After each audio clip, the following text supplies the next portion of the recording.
Hi, my name is Mark Hundley, and this is Live at 5 for a Monday.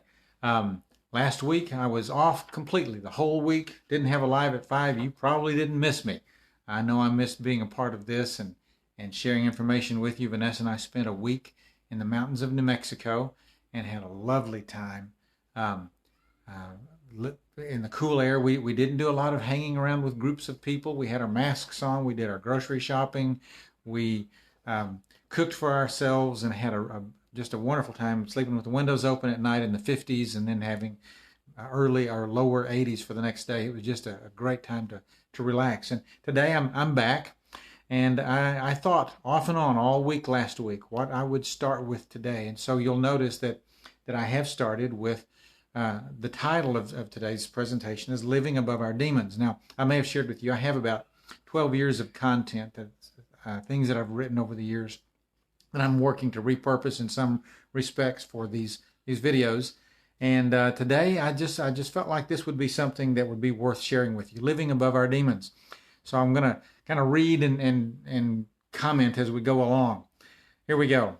The devil and demons occupy rather peculiar places in our lives, our collective societies, and to be more specific. These spiritual entities appear in our religious texts, our mythologies, our theatrical interpretations of life, and sometimes our dreams. They stoke our fears, feed our suspicions, lead us down paths of destruction, personify our hatreds and our prejudices, absorb the excuses for personal failings. Yes, the devil and demons find prominence in many, many ways in our lives. Here are a few. Shakespeare, in his play King Lear, said, "The prince of darkness is a gentleman," suggesting that he, meaning Satan, the prince of darkness, finds ways to charm and attract. The Bible often refers to the propensity of Satan to disguise himself as an angel of light. Lucifer, both the angelic being in religious text and the character in the television series, which I, by the way, like a lot, by the same name, is known as a being of light, the shining one, morning star. Flip Wilson. Some of you guys may remember Flip Wilson. Flip Wilson was a comedian from the late 60s, early 70s, and he created an alter ego character by the name of Geraldine. Now, Geraldine was hilarious, and every time Geraldine did something that could be called questionable, her favorite line was, "The devil made me do it." Maybe some of you have said some of that at times too. And then there are the scary, grotesque, deeply evil portrayals of demons in movies such as The Exorcist. Suffice to say that demons and the devil are as much a part of our lives as is the air we breathe. What are we to make of this fascination with the evils of life? And how are we to behave? The movie, Doctor Strange, contains a quote I find deeply curious. It goes like this: "We never lose our demons, we only learn to live above them." I grew up in a religious system that focused on demons being evil, dastardly beings who were fallen angels. I was taught that they could oppress, harass, deceive, and even possess unsuspecting human beings.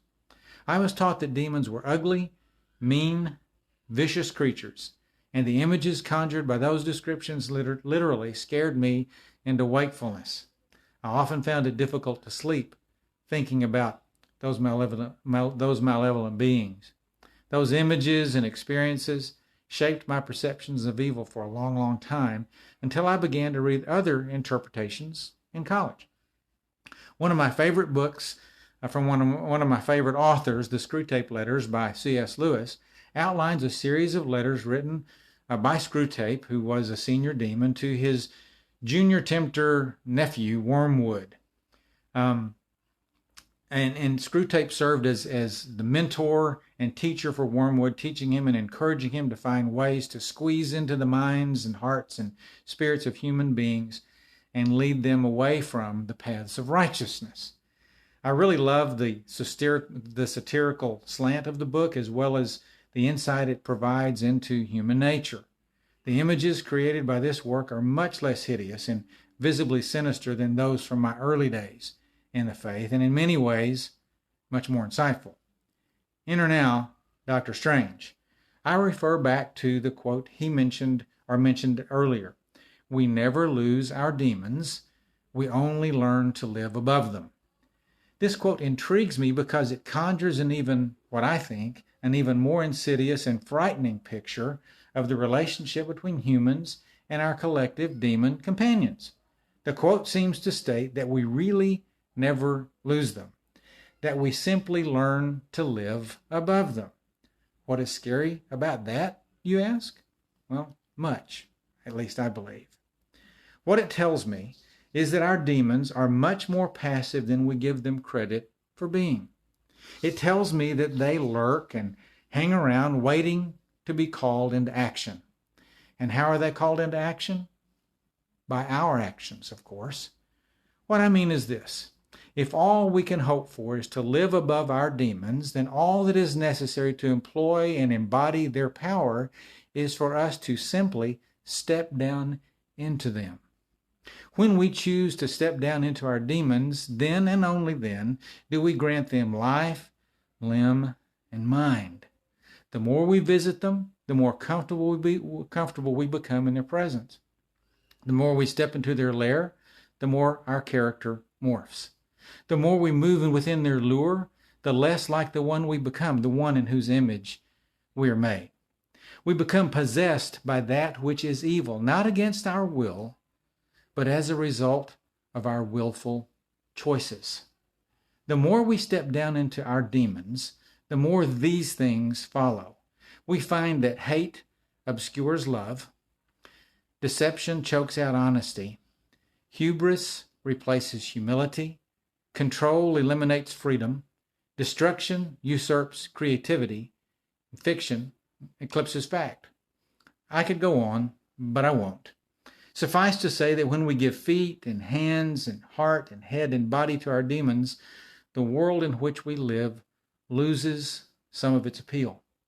We become comfortable living in the glow of false lights that promise much yet deliver little of lasting substance. What is the answer? Well, it's really quite simple. It really is.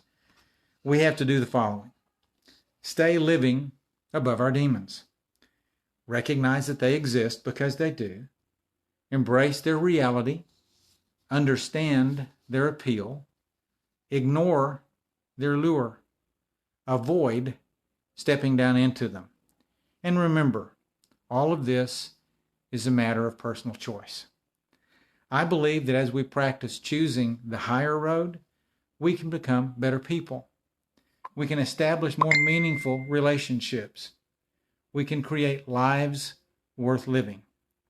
We can change the world for ourselves and others. Folks, the choice is ours. I hope you've enjoyed getting back to Live at 5 with me on this Monday afternoon. Tomorrow I'm going to start another series. And I've got about 3 different directions to go with this. Haven't really decided which way to go, but I'll announce the series in the morning. I really appreciate you joining me this afternoon. I hope that you have a good evening, a good week. This is July the 4th week. This is going to be kind of a holiday week. I pray that you'll take care of yourselves, take care of others, and live above your demons. Take care. Peace.